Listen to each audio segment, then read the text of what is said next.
What's up guys, it's Smith here from GamersHeroes.com, and today we've got a video guide for you on how to complete the Kaisar Scryer Trial in King's Bounty 2. Here we go.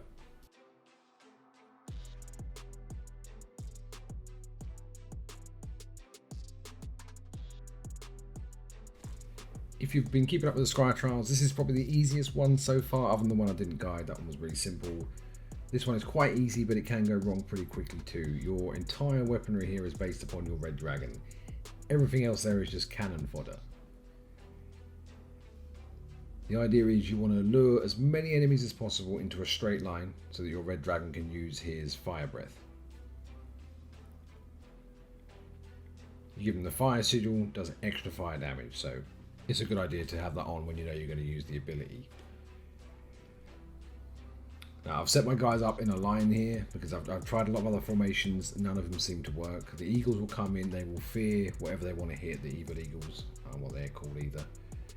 Fear stops you attacking anything that is a higher level than you. So for most of these fights it means you can't attack anything. You've got those horrible taunt guys at the back, they are a real problem. Everywhere in the game you fight them a lot. Taunt stops you attacking any enemy except that unit that has taunted. I've got some in my team that taunt for 3 turns. It's a little bit broken, not gonna lie. So you want to use the fire sigil and the critical increase on the dragon for when you're going to do your big attacks. I got lucky here with the horses. The enemy horses moved right into position, and then the wolves did as well. So you want to defend with your guys as much as possible. Don't send them out doing stuff. They're going to die regardless. The idea is just to limit the amount of death as much as possible so that there's some supporting units for your red dragon when it starts to get towards the final stages of the mission.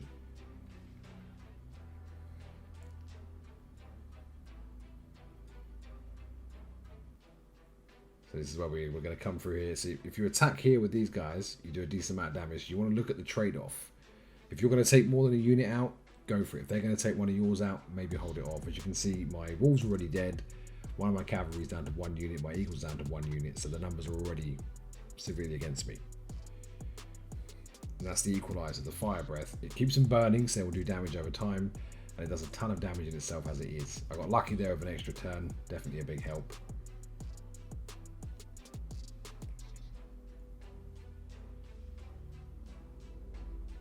Again, the idea is to keep your dragon one ahead of your other units and try to avoid him attacking all the attention, so that way everything piles in the same space and you can just come in with a breath attack again.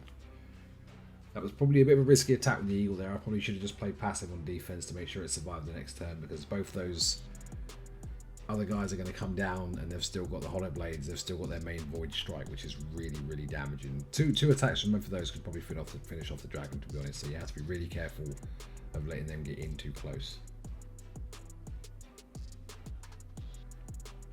There you go, walk down straight into my nice little line of death.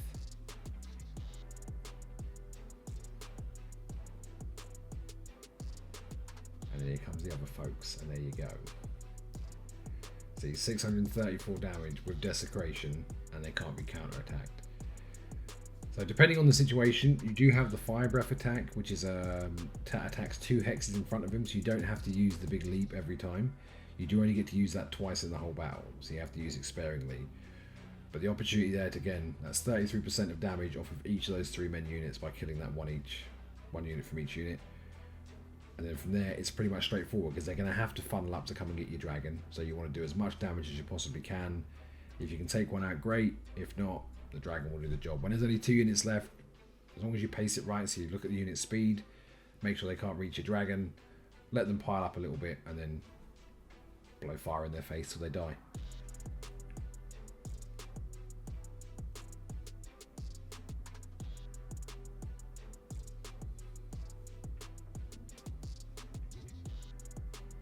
You can see my dragon's health is not a lot.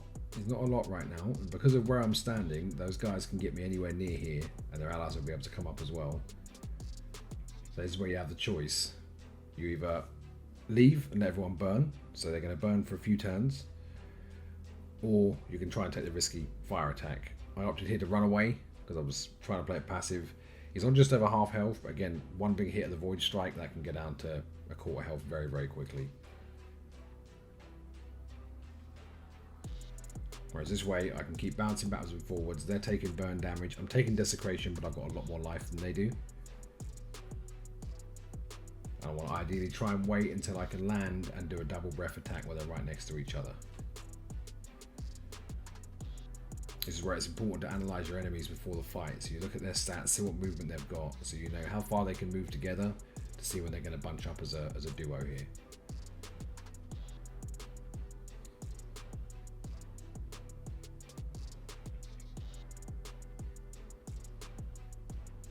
Not quite this time. I thought I was there.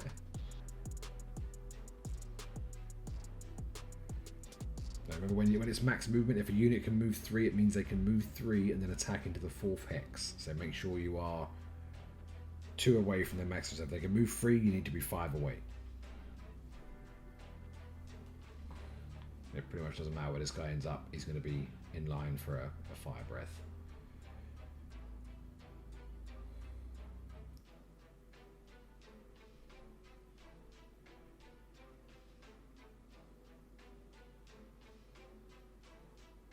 Nearly 400 damage apiece. Fire finishes one off. The other's going to be soon to follow. So there you go, guys. Hopefully I helped you out with this one. It's quite a tough one, but it's a fun one. Using that Dragon Breath over and over every time I failed the fight was definitely good fun. Get what you need and get back to the game. I'll see you guys in the next one.